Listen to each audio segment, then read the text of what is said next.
Hello, everyone from all over the place today. Welcome. Thank you guys so much for joining us for our first event of our webinar series, Building Your Brand's Creator Community the Smart Way, which is the best way. Today, we'll be focusing on diving into how to find and connect with new creators, because as we all know, in order to build your new community of creators, you need to start somewhere, and finding those new creators is a very vital and important step of that. So my name is Haley Soprano. I am a senior professional services consultant here at Tracker. And my one hope for you today is that you leave this webinar feeling empowered, feeling confident to go and find and vet new creators to add to your program, build your strategy without wasting any time or budget, because let's face it, nobody wants to do that. So for any folks who don't know who Tracker is or what Tracker is, let me share a little bit with you. So Tracker is the #1 influencer marketing platform for data-driven marketers. Our platform does everything you could possibly imagine, but most importantly, everything from influencer discovery, benchmarking, campaign management, program reporting. You can get basically any bit of data that you would like from the platform, and it is used by marketers all over the world, as you can see from the chat. And we are so proud and lucky to work with some of the best brands in the world, including Unilever, Coty, Samsung, Pandora, Michelin, and of course, L'Oreal, who we are joined by today. If you are also interested at any point in learning more about Tracker and want to book a free demo, there is a tab at the top of your screen. So you can just click on that in order to do so. Now I am excited to dive in and thrilled to be joined by our panelists today. We are so lucky to have them, and I can't wait for them to share their expertise and experience with you all. First, I'd love to introduce Tara Sigari. Tara is a Canadian-based content creator with a combined audience of 1.5 million followers across both TikTok and Instagram. She is at the forefront of self-expression advocacy, and she shares her journey of discovery through her captivating beauty and lifestyle content, where education and entertainment really intertwines. She also goes beyond just content creation. She is known as a viral makeup trendsetter. I'm sure all of you are probably a bit familiar with Tara. If you have ever heard of underpainting or strawberry makeup, Tara is the one who has really pioneered the creation of those viral trends, neither of which look good or have been successful when I have tried them. But Tara is the makeup guru here. And then lastly, I would also love to introduce Shari Nowroozi, who is the head of advocacy and influencer marketing for L'Oreal Canada Luxe. So I will pass it over to Shari to share a little bit more about herself with you all. Yeah, hi. Thank you, Haley, for the intro. Nice to be here with everyone. So I'm Shari. I've been in this part of the influencer marketing, advocacy marketing industry for almost 10 years. Started my journey about 10 years ago on the agency side, joined doing social media marketing. So it was really back then where organic Facebook was a thing. And then from there, I quickly joined one of the fastest growing influencer marketing agencies in Canada. And that was really where I got my first taste of the creator economy. And really it was a start of everything, because that's how I got to know L'Oreal. And I eventually made the switch from agency to client side. And I've been with Group L'Oreal for over 6 years now, where I've had the opportunity to work on the brand side, so leading influencer marketing strategies for Lancôme Canada. And now in this current role that I have, I spearhead E&I for our portfolio of luxury brands, and really helping our business and our people accelerate and transform on this topic, because we know how fast-paced it is. So in order to ensure success, we have to stay on top of it. Awesome. Thank you so much, Shari. And I'm really excited to hear everything that both of you have to share with our whole audience today. So let's dive into it. So I'm, of course, so excited to have Shari and Tara here for many, many reasons. But the main one is that they're going to really help us bring to life some recent research and new product enhancements that Tracker has been working on that we are so excited to share with all of you. As everyone here probably knows, it's becoming increasingly important to really think about your creators just as you do your customers. So do you have a specific strategy for identifying new creators just as you would new customers you're trying to acquire? When you're thinking about new creators, how do you try and earn their awareness? Are you keeping track of top advocates that are talking about your brand, and how are you keeping them engaged, and how do you know who you should even be re-engaging? Those are all some things that we're going to cover today and really dive into as part of this creator lifecycle webinar. So, as I mentioned, today we'll be digging into how to earn awareness from new creator partners, which we all know can be super resource intensive and quite the process, as I'm sure you're all very aware of.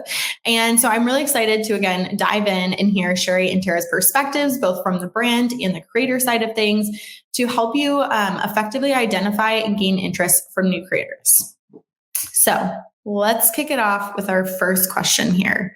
Marketers' biggest challenges. We know that marketers have many challenges, but when it comes to creators, we recently found, according to our new State of Creator Relations report, that marketers actually ranked finding net new creators for sponsored campaigns as one of their biggest and top challenges. We know, of course, too, that the influencer marketing industry is becoming increasingly saturated. There's such a greater demand for brands to want to work with partners, both from a paid standpoint and even from a seeding standpoint. So I'd love to kick off this conversation with really trying to identify, and we'll start with you, Shari, like, how do you identify new creators that you want to work with? What are some of those different factors that go into that decision when selecting new creators to work with? Yeah. So I think when you're doing influencer marketing, it always comes down to one thing, right? I think starting from a creator side, they always want to partner and affiliate themselves to brands that they love and they already are using the product. And I think same goes for the brand. I think we always want to, prioritize and work with creators that already know our brand and product. So I want to say, like, when we're trying to identify new creators, is we always try to identify our true advocates through social listening. And that's why every time, creators are asking us, what is the best way to get on your radar? How can we get in touch? And we always tell them, like, tag us, mention us. That's really the most efficient way to get our attention. And of course, sometimes, we might have specific objectives where we need to be more, niche and really select specific people. So then this is really where we're going to look at, different metrics. So, when we're doing influencer marketing, we're trying to drive awareness. That awareness is measured through engagement and views. So we want to work with creators. Well, we try to identify creators that can generate that a large volume of influence. Of course, quality content is key. So looking at things like engagement rate, and now video engagement rate. So yeah. Awesome. Yeah, I think that's really important. And it's almost like just such table stakes for brands of, when thinking about where to start with the people who are just true advocates for your brand. I think that's super important. And again, very kind of low hanging fruit there. And then Tara, when it comes to, the different brands that you work with, I'm sure there are some that you've kind of grown to be very close with and have developed long-term partnerships with, and probably have more of that kind of like evergreen relationship with. Yeah. But what does kind of the ratio look like of brands that you work with on a more consistent basis to like new brands? I would say 70-30, and 70 I keep for the brands that I have an ongoing relationship with for two separate reasons. One is if I want a higher engagement from my own community, they need to trust that I like that product or that brand. They keep seeing it on me, using it, whatever it is, and they know that this creator likes it. So later on, if I do get a paid partnership, it isn't shocking to them. Hey, this person doesn't like this lipstick. She always uses the other one. So to create that trust, to create that engagement, 70% I put with brands, and I keep repeating it, using it, mentioning the correct name. So it does show up on Tracker. So I have the trust with the brand. They go like, if we give her the partnership, her audience knows that she likes it. She knows the product, so she could come up with a good strategy. She's used to it. And the audience is also it's gonna be very well received. 30% I'm gonna put for new brands or new products. Some brands are going very viral. For me, my niche is makeup, beauty. So say a new concealer, a new foundation is gonna go very viral. Everyone's reviewing it. I wanna jump on that trend to get that boost on whatever platform that I have, or get on that brand's radar. Awesome. I hope that answered your question. Yeah, no, you absolutely answered it. So good 70-30 split, it sounds like. Yeah. And I think it's also really interesting too, what you're saying about just that, that 70% group. It's like, those are the brands where that long-term relationship can really, be worth its weight in gold, I think. And brands also should really think about that, is like, how do you become part of that 70%? And I think a lot of creators like you probably want brands that, they love, they know, they, use in part of their everyday routine. Like, they want them to be in part of that 70%. So also for brands, keeping in mind, like, I think the kind of end goal, or a key goal, is to really have a partner that is in it, like, with you for the long run, because I think that's just ultimately more mutually beneficial for everybody.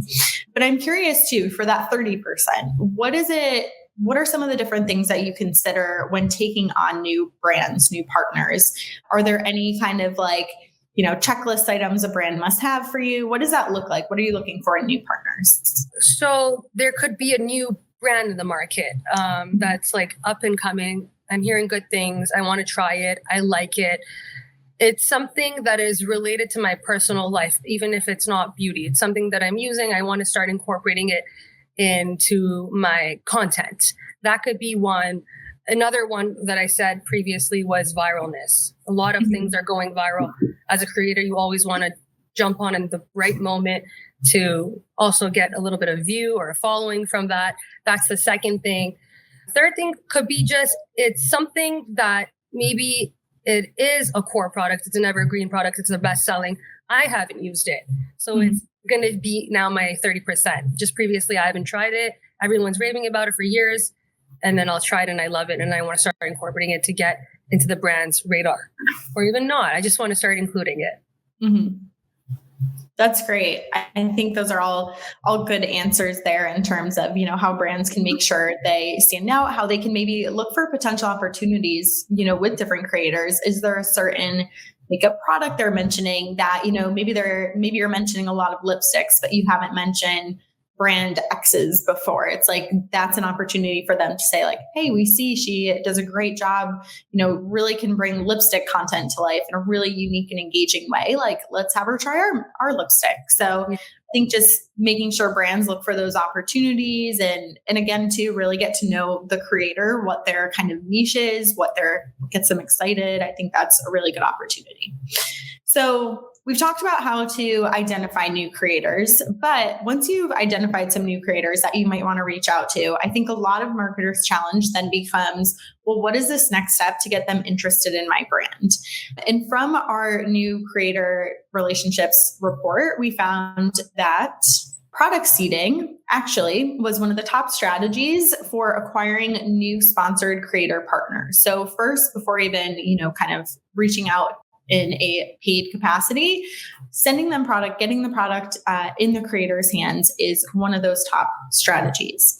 So I'm curious, Tara, from a creator standpoint, I'm sure that you get lots and lots of amazing mail and gift packages from many brands. Very thankful. What is something that brands should continue to do when gifting or product seeding? Are there any best practices that you would recommend to any brands that are listening today? Yes. So one thing is, as a beauty creator, at least I can tell you that I get up to maybe 10 to 12 packages a day. So at no point in my life do I go like, you know what, today's the day that I'm going to go buy something, because then it's going to be a waste of all the products that I have. So really, one good thing that you could do as a brand is send your evergreen products, the ones that are your core products, continuously, quarterly. So say if I love an eyeliner and I finish it, I don't go to the new brand that I get all the time. If I love one, I know that within the next couple months, I'm going to get it. So I'll just stick to that. And that could always be used in an organic mention. Another thing is, when you send me products, keep the packaging very minimum as much as possible. And if you could just like stick to sending more products in a small package, that would be really good. Just beneficial for us. That's all I could think of right now. Great. I love that. Less is more, but more in the box. Yeah. I can only imagine what you're... And continue to like send it to us. Your best selling. Oh, and your new products too. Because like I said, we want to jump on if there's a trend and everything's going viral. That's such a key thing for us creators. I want to have it. I want to go like, oh, they've already sent it to me. They know it's going viral. Let me go. Sometimes even you launch a product and 3 years later, it might go viral.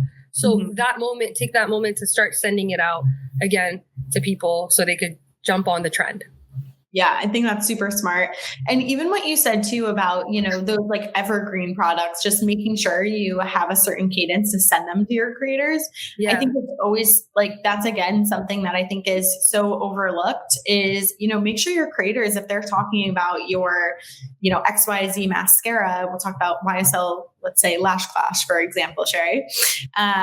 If that's their favorite mascara, it's like, make sure that you have that like restock calendar on your desk. You're making sure those top VIPs just always have that in their hand, because I think that again is such an easy way to make sure that you're not giving any room for opportunity for them to go and, talk about a new brand. They stay loyal to your brand. So I think that's a really good tip there.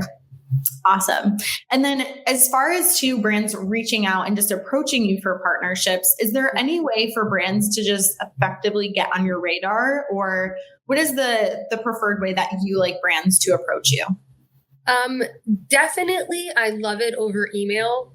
And as creators, that's for us to always have a visible email in our bio. It's very accessible. And I also love when brands just comment stuff. I think it's very cute. Sometimes I'll get like comments from a brand. Love this video. Hey girl, we just like popped in your DMs, like, and then what's your email? That's the easiest way, because you're usually, as a brand, you most likely have a following. You're most likely going to be verified. We're going to see it. So I think just email me. Love it. Simple and easy. Yeah. And adding that personal touch, I think, is important. Yeah. So Shari, from a brand perspective, we've heard from the creator perspective, but from the brand side, what are some of the best practices that your team uses for product seeding or gifting that you have found to be very effective?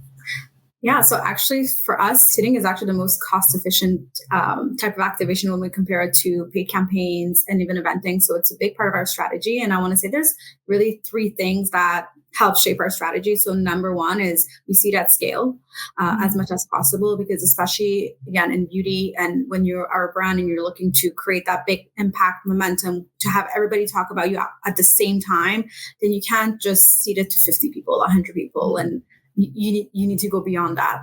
So yeah, number 1 is at scale. Then I think frequency is also another big thing. And by frequency, meaning that like you want to try to like seed your creators, hit your creators at least like, depending on your calendar, but like in a quarter, maybe like 2 to 3 times, because that's at the end of the day, how you stay top of mind for your creator. And as Tara just mentioned, just with the amount of PR boxes she gets and products she gets, she's not going in store.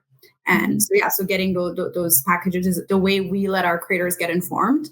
So yeah, frequency is super, super key. And we see it in our results too, because when we sometimes look in a quarter and we see a brand, one of our brands maybe did like 3 campaigns and then another one did only like 2. Well, we can really see the impact and like the lift on like the number of activated creators and mentions.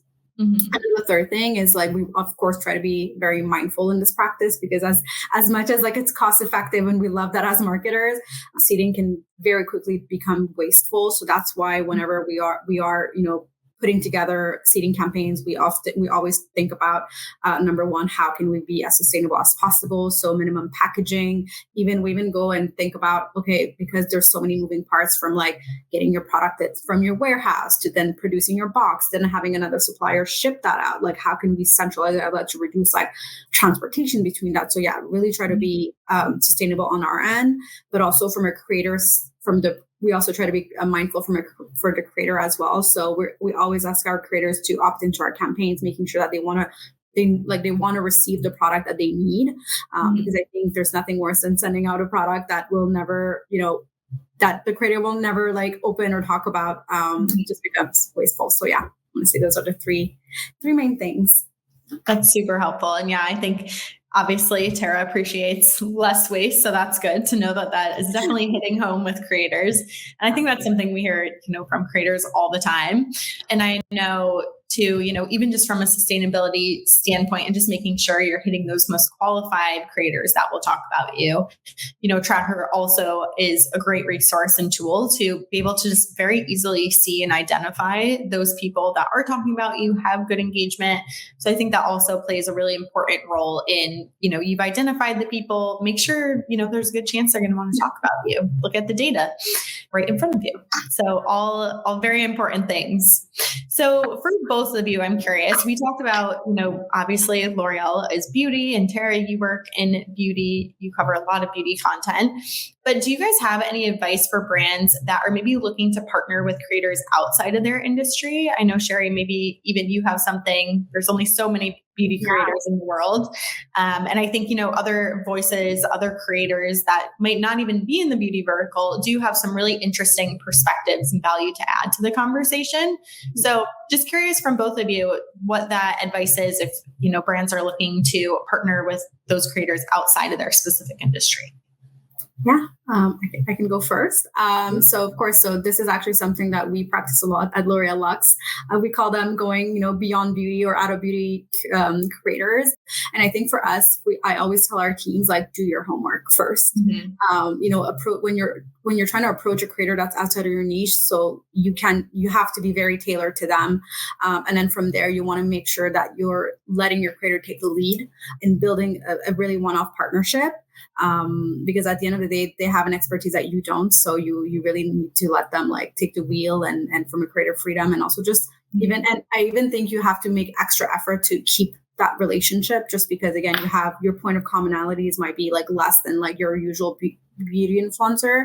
And I want to give an example here. So we have one of our skincare brands, Biotherm. It's a French premium skincare brand. And if you don't know Biotherm, very quickly, it's the brand is inked in Blue Beauty, and its main ingredient is plankton, which is found in the ocean. So they have a big commitment to preserving the world's oceans. So one way that they extended this mission and their brand is by partnering with a professional diver whose job is to dive off cliffs in open water. And of course, because her job is to, be in water all the time. So she also, they want to make, she also has a that's where the commonality is. And, they've been partnering together for 2 years, creating different type of content. But even when I say you make that extra effort. I know the brand team even goes sometimes has been to her practices. So you really go off and beyond, and you make that partnership beyond just producing that content. It's you really take interest, and you really work together to share the same value. That's great. I think, aligning on similar value, finding that common ground can be super beneficial. And Tara, do you have anything to add on to that? Yeah, I just wanted to say exactly, common ground, commonality is such an important thing. As a creator, we are good at marketing, so finding a strategy for that brand. However, if that brand is not within my niche, at least I should have something to do with. So I know how to produce the content, but say if a cooking company, I don't know how to cook at all. I'm probably the worst. So if a cooking company comes and gives me a paid partnership, it's not going to probably look as best as say I love Formula One, but my audience doesn't know that. But because I have information about that, I'm probably going to create a really good video about it, because I know how to strategize, I know how to market, and it's something that I already know, even though it's not within my niche. Or I'm not a travel blogger, but I do travel a lot. So if it's a hotel company, then I do know how to create a video for that. So so knowing what you know on how to strategize and market, and then also having a common ground of knowing that brand to some extent. So strategize correctly for that brand. Awesome. Yeah, I think that's really good. Also, so it doesn't come off, like you said, if your audience knows that you're not a good cooker, they can probably see right through that. If you had all of a sudden some cooking partnership, they're going to be like, okay, Tara, we know. Exactly. Yeah. So just that authenticity too, I think is really important in finding the common ground. Awesome. So we talked about identifying new creators, gaining interest from new creators. Next, we're going to wrap up with a fun kind of icing on the cake, being measurement. So how can we measure the success of acquiring new creators? In our last section, we're going to cover essentially how to effectively measure the acquisition of new creator partners. And I want to kind of root us in this stat from our recent report. This new report that we did, we found that a high percentage of marketers, 51%, actively track and set goals around finding and acquiring new creators. However, what I'm more interested in digging into is the best practices for measuring the acquisition of new creator partners. So I'd love to hear we'll kick it off with you, Shari, first.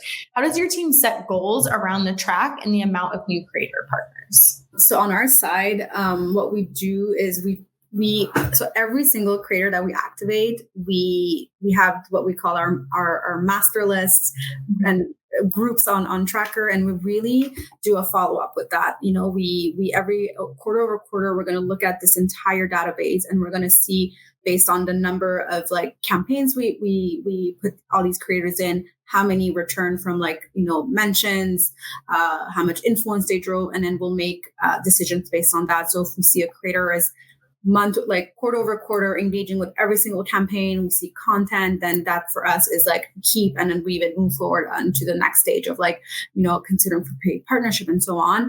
And then when we engage with a creator, maybe on two seeding campaigns, but there was never any mentions, content, then we take that as okay, the creator asked to receive the product, maybe it wasn't a fit, or the brand wasn't a fit, then we just move on and then we continue our search. So it's honestly, it's a ever ongoing cycle of tracking and measuring success. Yeah. I think the most important thing though that you said is that it's ongoing, which I think, a lot of brands can probably get kind of measurement paralysis. And it's okay, we just sent out all these packages to all these creators, great, we're done.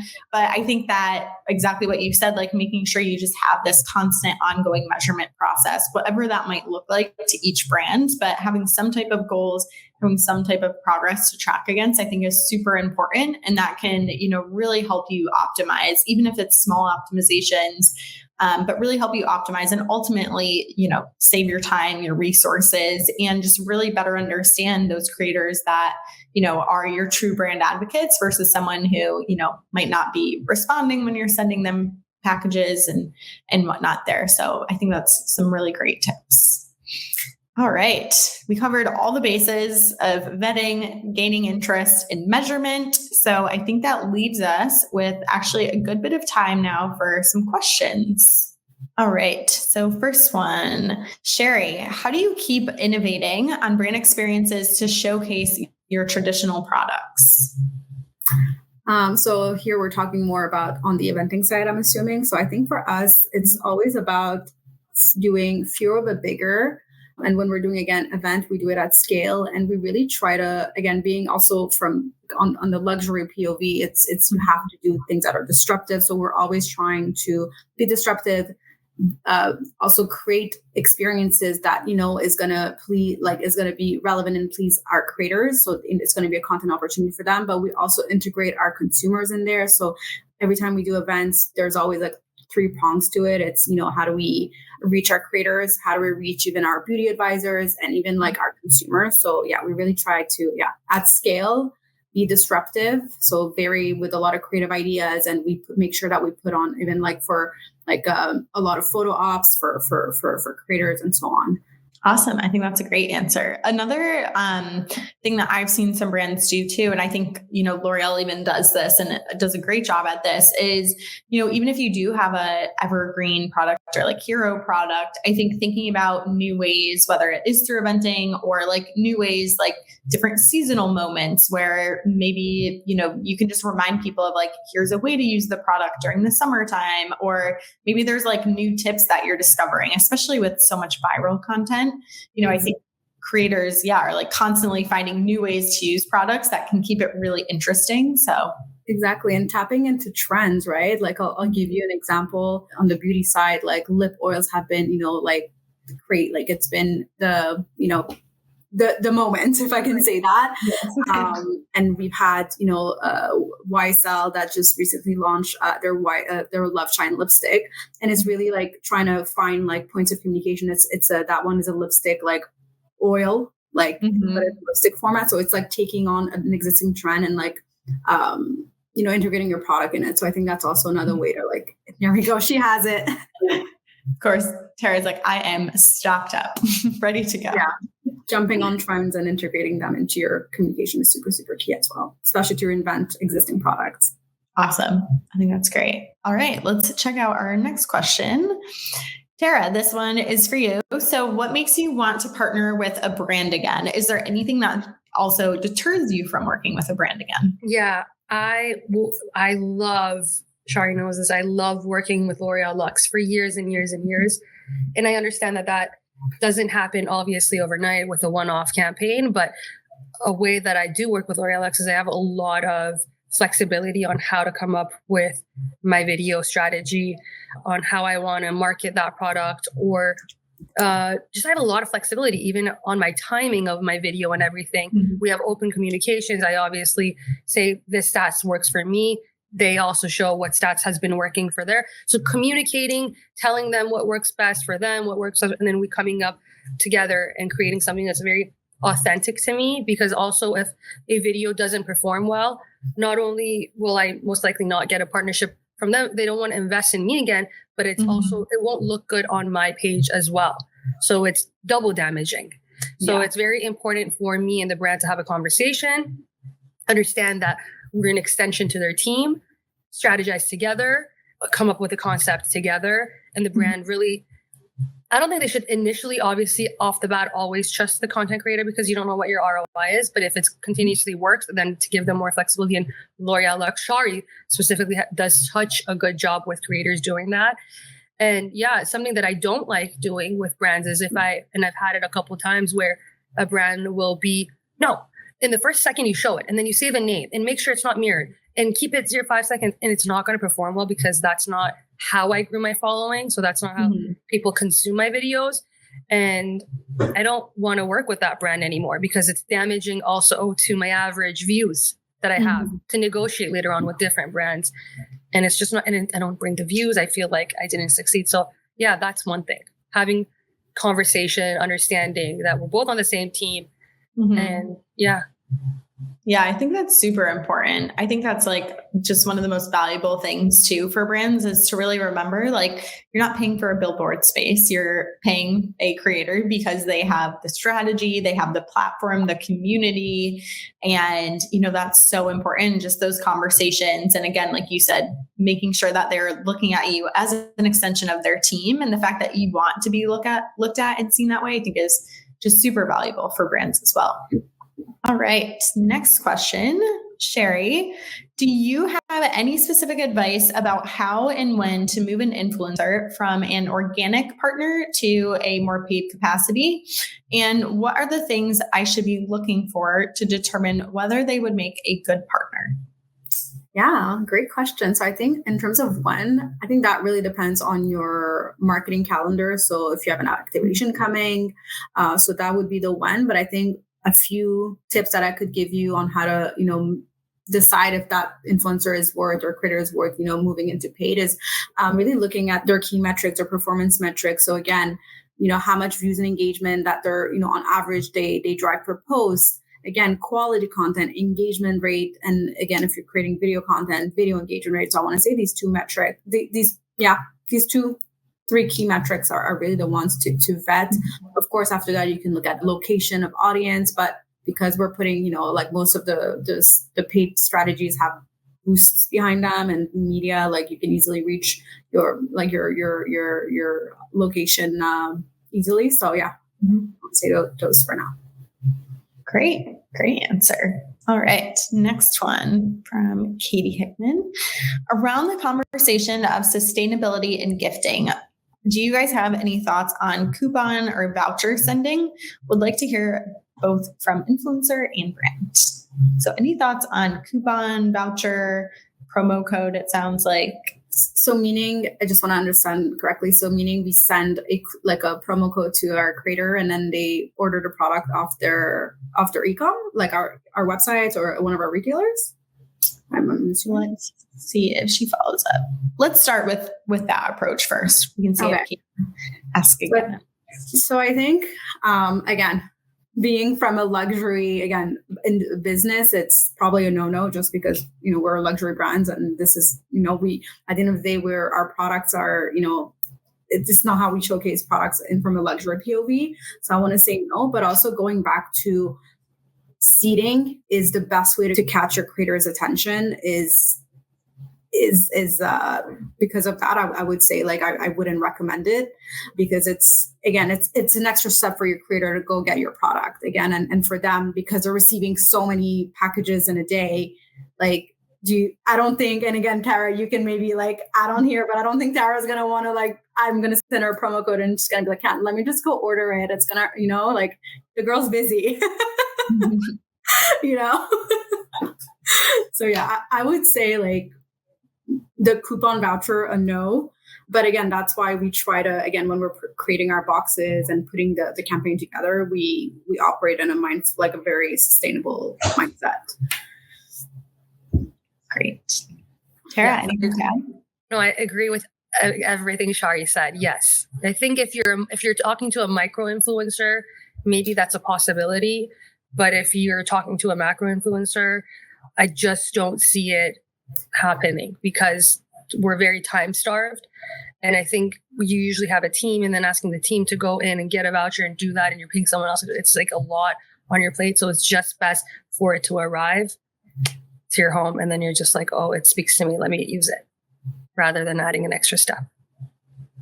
It could be different for a micro influencer though. Yeah. Or maybe for different industries, but I think luxury beauty is, Yeah. I wonder, maybe that would apply a little bit more if it's an item that's maybe like a little bit bigger, like more custom to the creator, like something they would want to maybe pick out on their own. Or maybe like furniture, because I see like, sometimes furniture companies do gifting as well. So maybe in that sense. Mm-hmm. But maybe I think if you're also a brand that's trying to reach more like nano or even almost consumers, I think that could make sense. Mm-hmm. But like for your like creator that's like mid and up, even micro and up, like I don't think it's Katie, she asked this question. Katie, when you say voucher, do you mean like a discount or do you mean that I apply the voucher and the product is coming for free, like an opt-in? That makes it totally different because brands sometimes, if it's like a voucher coupon that you mean like an opt-in to receive the PR, then that's possible.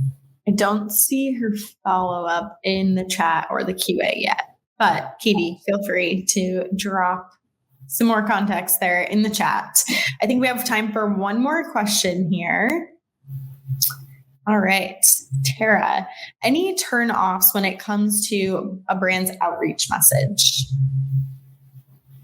Yes, when I don't like when it's like very businessy. I want to get to know the brand. I would like to jump on a call.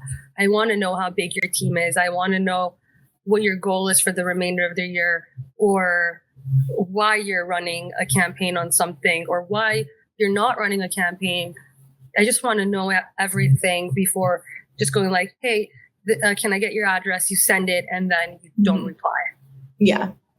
Because even if I perform very well, then I don't know how to contact you later on to go like, hey, I did this. Can we talk? So communicating. Yeah.